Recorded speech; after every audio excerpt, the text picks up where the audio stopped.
Hi guys, so today's topic is Geography HAS questions of 2018. So actually geography can be divided into three broad topics, that is your geomorphology, climatology and oceanography. So we'll be discussing the questions based on these three topics, and the first topic for us is geomorphology. And the first question is question number 52. The question goes like this: which one of the following indigenous rocks has the highest density? Now, there are three kinds of rocks basically. There are sedimentary rocks, igneous rocks, and metamorphic rocks. And these can be divided into such categories. And basalt is an igneous rock form. And if you have learned the study of rocks comes in geomorphology itself. And igneous rocks have the highest density, and basalt is one of them. And here, basalt will be the answer. The next question is: which one of the following is not correctly matched? Slate, sandstone; schist, shale; marble, limestone; quartzite, sandstone. Now, here you might be wondering, what is this hyphen and what are these two words? How are they related?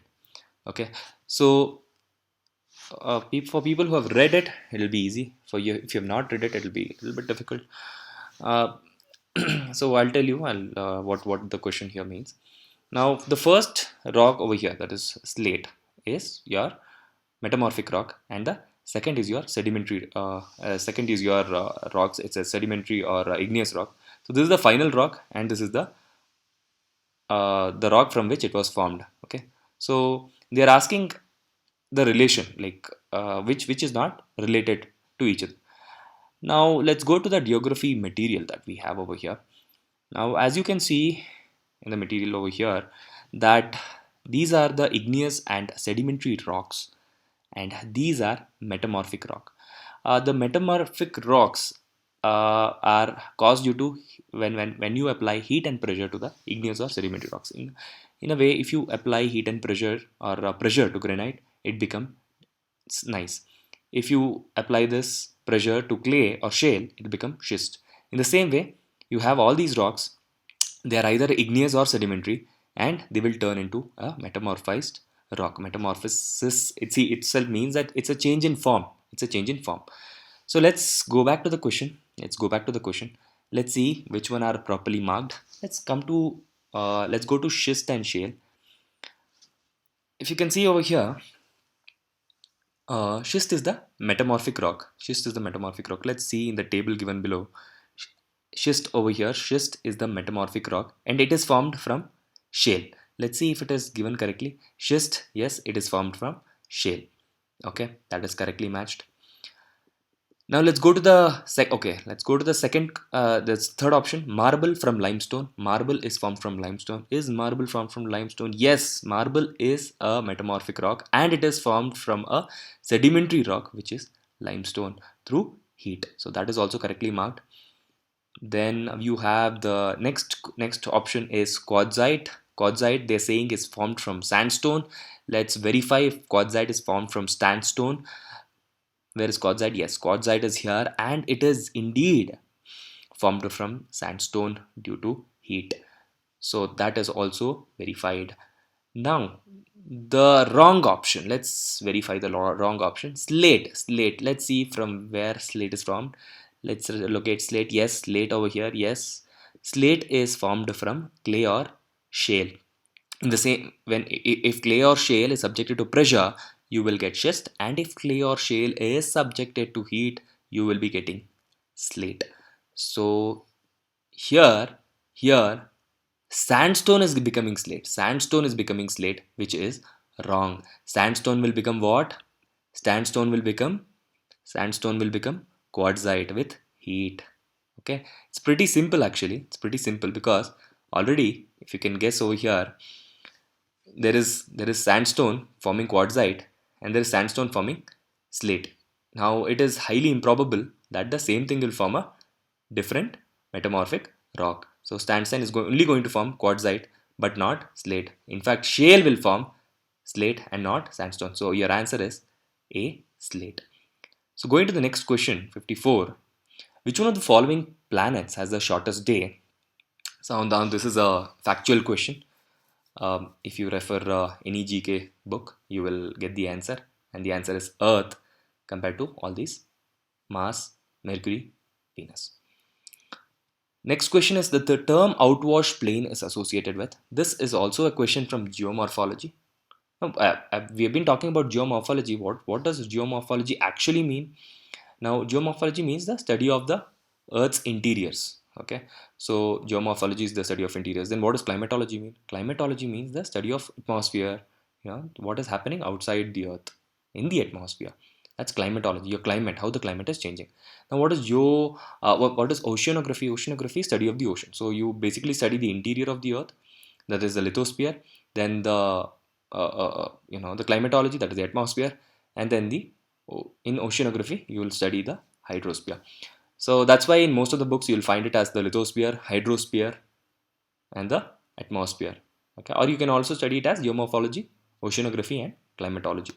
Now in geomorphology, studying the interior of the earth, you will be studying about erosion and weathering, how erosion and weathering changes the landforms, they help in the formation of landforms in various places. Now glaciers are also agents of erosion which helps in forming landforms. Even rivers as such form landforms. Even rivers as such form your landforms, and even sea waves form landforms. They are called ocean landforms or marine landforms. Then, due to wind action, also you have certain landforms. Okay, so here they are asking what is outwash plain. Outwash plain. Let's see from the theory. Outwash plain. Now, outwash plain is a glacial depositional landforms. Now, there are two kinds of landforms. One is an erosional landform, as you can see over here, glacial erosional landforms. You have glacial cirque, you have the glacial trough, you have the hanging valley, and so on. Now, you also have the glacial depositional landforms. In glacial depositional landforms, you have the outwash plain, esker, and various such things. Now, what is the difference between erosional and depositional? Erosional matlab kuch there is something which is being eroded, something, the material is being taken out. Depositional matlab there is something, a material is being put in place. Okay, it's a building of a material. So one such depositional landform of the glacial depositional landform is a outwash plain. It's a outwash plain. So that's one thing for you. And let's go to the next question. Let's go to the next question. Which one of the following has the largest number of active volcanoes? Now, this is also from geomorphology. Now, as you know, as I don't know if you know or not, um, in geomorphology, you will be studying about earthquakes and volcanoes. Okay, so you'll be studying under the classification of sudden movements. So when you study the volcanoes, you will study how a volcano is formed and how many how many landforms the volcanoes will form, or what are the different types of volcanoes, the materials emitted out of the volcano. And once you study all these things, you will study some facts about the volcano, where the largest number of active volcanoes occur. What is an active volcano? What is a dormant volcano? These are the things you will be learning in uh, the volcano topic. Now, Alaska, Aleutian Islands, Hawaii Islands, Iceland are different places. I don't know if you know or not, but the answer here is Aleutian Islands. Aleutian Islands. Now, you should also know that the highest number of volcanoes occur in the Pacific Ring of Fire. Okay, so one such fact over here is that Aleutian Islands has the highest number of active volcanoes. Active volcanoes, matlab they keep on coming. They keep on coming.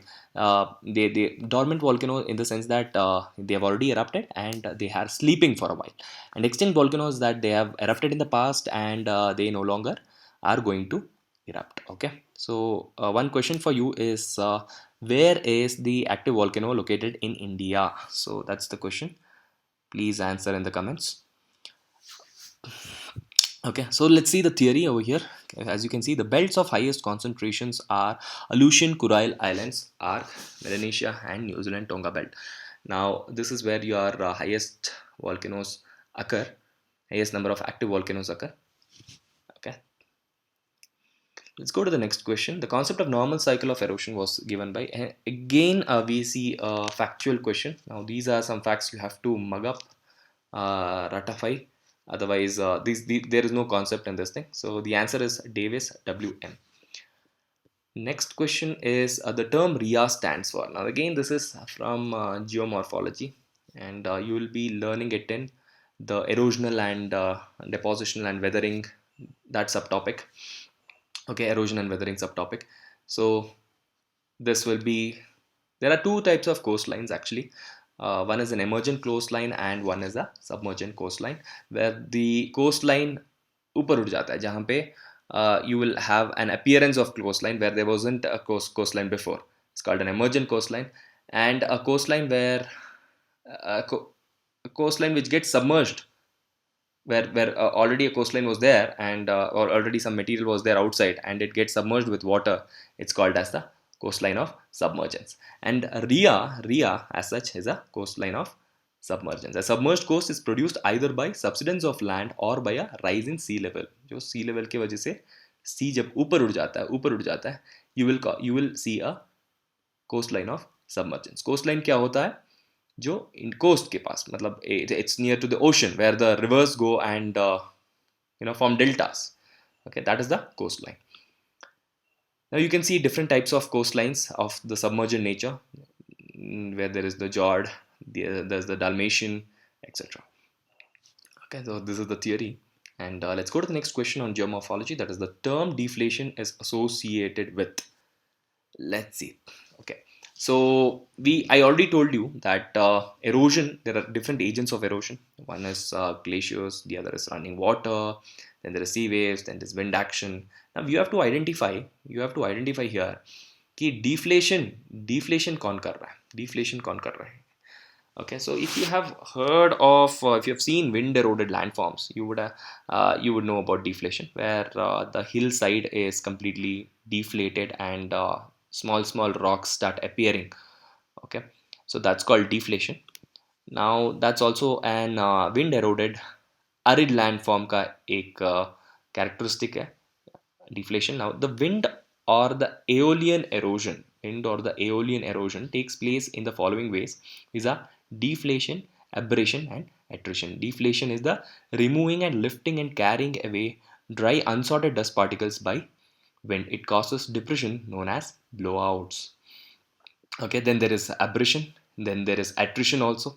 So this is how wind erodes. Okay, it's a way of wind eroding other rocks. Okay, it can either eroded by deflation, either eroded by abrasion, either eroded by attrition. Now see, what is the difference between deflation and abrasion? You can see abrasion when wind loaded with the sand grains erode the rock. Now sand is eroding the rock, so that causes abrasion. But here you can see deflation, removing and lifting and carrying away dry and unsorted dust particle by wind, just carrying away, and which causes depression known as blowouts, is called deflation. Okay, so that is the basic difference between deflation, abrasion, and there is something called attrition also, which is a topic for another day.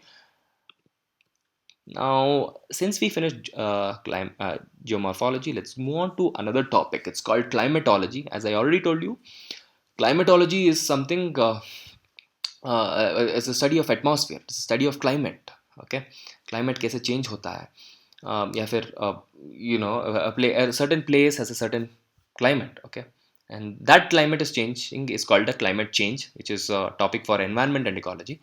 As we have already discussed in our previous lectures, in environment we had climate change as a topic. Now climate change as a topic was how the climate is changing. As such, the climate has to be same. A particular place's climate, like Shimla ka climate will be particular climate. January में snow होगा, March some type of climate will be there, in August you'll have rain, probably in June you'll have summers. So that's a climate of a place, particular climate of a place. Now that is should be a constant, and if that is changing, it's called a climate change, and that is a topic of your environment and ecology. But here we are studying the how the atmosphere works, कैसे work करता है. Okay, so the basics, the technique, the engineering of the whole atmosphere, that's what we're going to study over here. So the rate of decrease, let's go to the question. The rate of decrease of temperature in the atmosphere is 5.4 degrees Celsius, 6.4 degrees Celsius, 7 degrees Celsius, and 7.4 degrees Celsius. Now, what they are trying to ask in the question is, as we go higher in the troposphere, as you all know, I don't know if you know, as you go in the higher in the troposphere, as you go from bottom to top, the temperature is going to decrease. Okay, so if you know about the different layers of the atmosphere, the troposphere, the temperature is going to decrease with height, and then again there is a stratosphere where it is going to increase with height, and then again there is the mesosphere, then again it's going to decrease and increase, and so it goes on like that. So here in the troposphere, temperature is going to decrease, but they are asking at what is the rate, मतलब 1 kilometre के लिए यहाँ पे बताया नहीं कि कितने kilometre का है, but let's assume that it's for 1 kilometer. If you have studied, you would know that it is for 1 kilometer. Now, and they are not even they have not asked whether it's dry adiabatic, wet adiabatic. Okay, so but let's assume that they are asking the adiabatic rate of decrease of temperature. Let's go into the theory actually. So if you can see, this is the adiabatic lapse rate. Adiabatic lapse rate का मतलब ये है कि the temperature decreases, but no one is going to decrease the temperature. As it goes above, no one is going to supply an external temperature to it. Like कोई cool नहीं करेगा उसको. Okay, कोई cool नहीं करेगा, but cool इसलिए हो रहा है क्योंकि atmospheric pressure and volume are changing as the water droplet evaporates and forms cloud over here. As you can see 32 है यहाँ पे, थोड़ा ऊपर जाके 29.2, 26.1, 23.1, so it goes on like that. So you have the adiabatic lapse rate, the wet adiabatic lapse rate, and the dry adiabatic lapse rate. When there is more atmospheric moisture, it's called as the wet adiabatic lapse rate. When there is no atmospheric moisture, it's called the dry adiabatic lapse rate, and at normal moisture, it's called the normal adiabatic lapse rate. Now, in dry adiabatic lapse rate, so I don't think so we will be talking about the mechanism. So it's just about the question paper, and we have discussed the question paper, so we are not going in detail.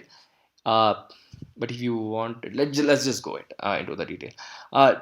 Dry adiabatic lapse rate. Now, what happens in dry adiabatic lapse rate is there is no there is no moisture in the atmosphere. Now, if there was moisture, it would help in it would release some heat into the droplets, and it would cause less temperature decrease. But since there is no moisture, there will be more temperature decrease. There will be 10 degrees Celsius of temperature decrease for every kilometer. Now, when there is moisture in the atmosphere, as the droplets go above, there will be a release of certain heat. That will be the latent heat energy. Okay, so it takes time to explain all these things, but there will be a release of latent heat of energy, which will not cool it up to 10 degrees Celsius, but it will be cooling only till 4 degrees Celsius. Now again, at normal moisture, मतलब moisture इतना नहीं है, तब क्या होगा?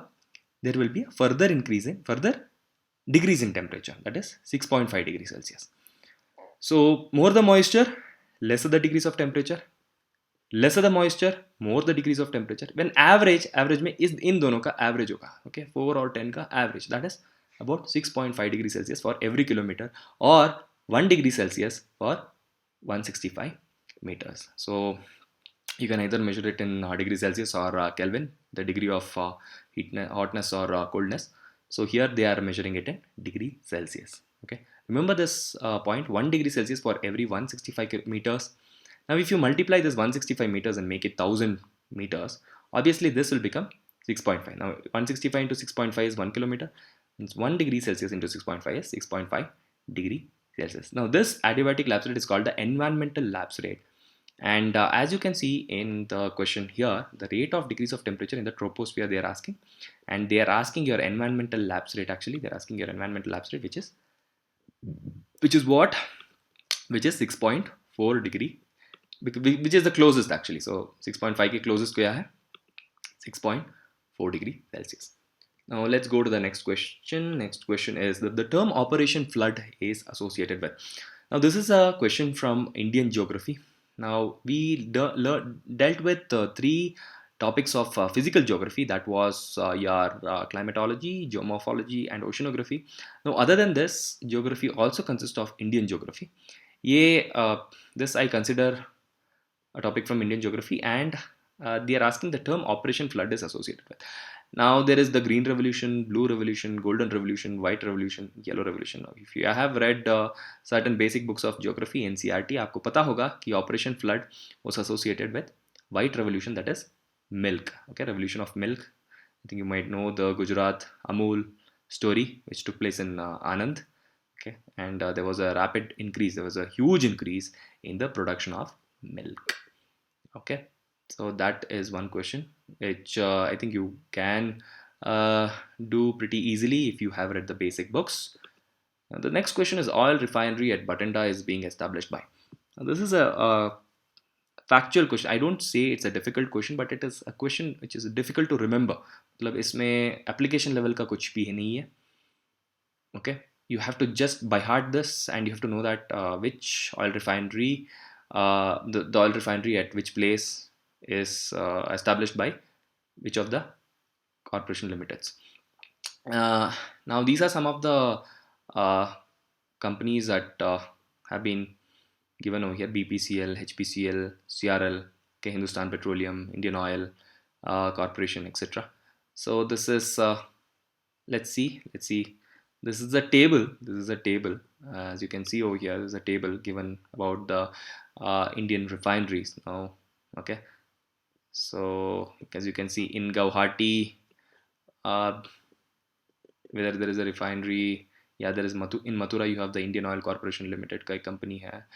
Okay, then in Bathinda, the question is Bathinda में जो refinery है को कौन एस्टैब्लिश किया है? This one, HPCL Mittal energy limited. Now HPCL has open that oil refinery. Oil refinery क्या होता है?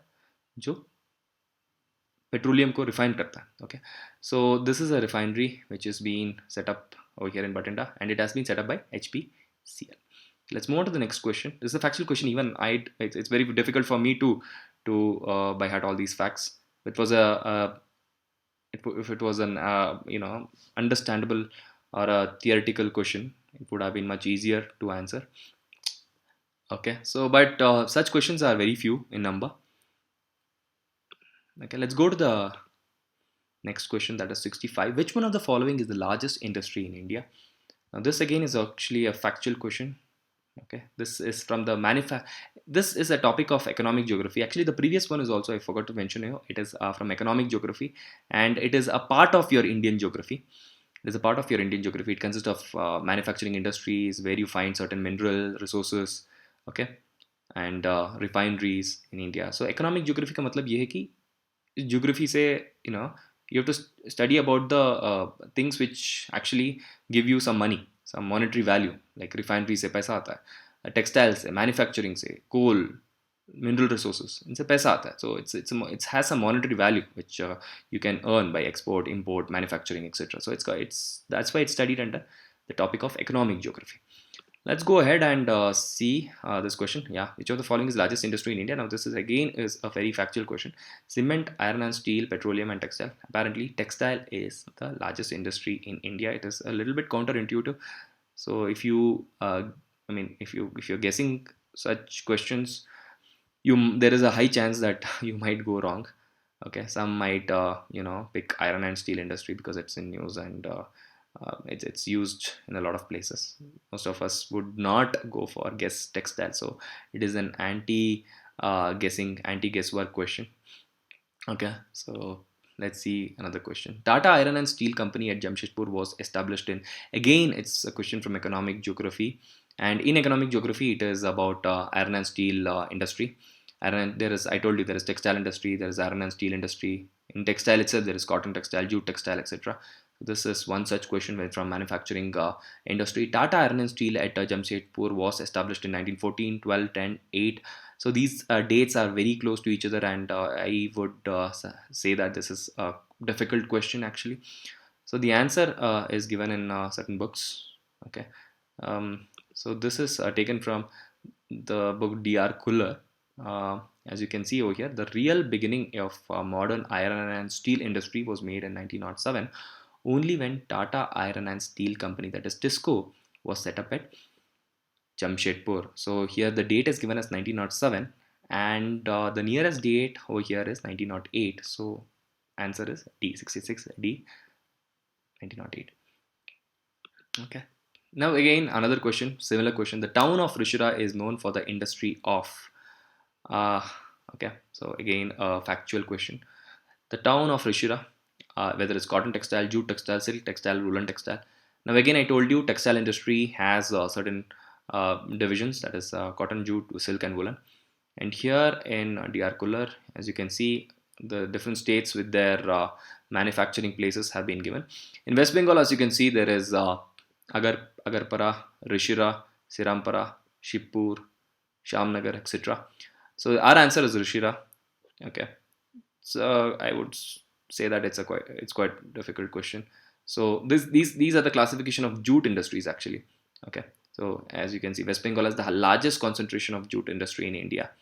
The state has 64 jute mills, etc., etc. Okay, so that question is done. Now next question is Koraput has rich deposits of. Now again a factual question. Now these kinds of question you have to have some kind of mnemonic or a way of learning. For example, I learned it the hard way because I was not able to remember this. Then I thought that Koraput put is something that you put. Where do you put it into? You put it into a box. So Koraput, you put it into a box. So Koraput is for bauxite. Now this is I hate to say this, but yes, even HPSC and UPSC sometimes asks you questions like this, which are very factual, and you have to remember which state has what kind of minerals, which is rich in certain minerals, and which state has the mines, the places of the mines are located. So Koraput is a place where the bauxite deposits are found. Now copper के लिए K3 mine है, iron ore के लिए Kimangundi in Karnataka, the Kudremukh in Karnataka, and certain other mines in Bihar. Mica is a very famous mineral which is found in Andhra Pradesh. India has apparently a monopoly in mica. Actually, it's the highest producer of mica in the world. So, so we have to study where certain minerals are found, the highest production is in which country, which state, which country, and in the particular state also, you have to study where the mines are located. Okay, the places where the mines are located. This again is a topic of economic geography. Going to the theory, yes. See, as you can see, bauxite, 80% of the bauxite. It's an ore of aluminium. Actually, forgot to mention. Bauxite is an ore of aluminium. Is used for making aluminium. It's found mainly as high-rated aluminium oxides. The bauxite distribution in India, Odisha alone accounts for 52% of the bauxite. Okay, so that's something about bauxite, and they were asking about the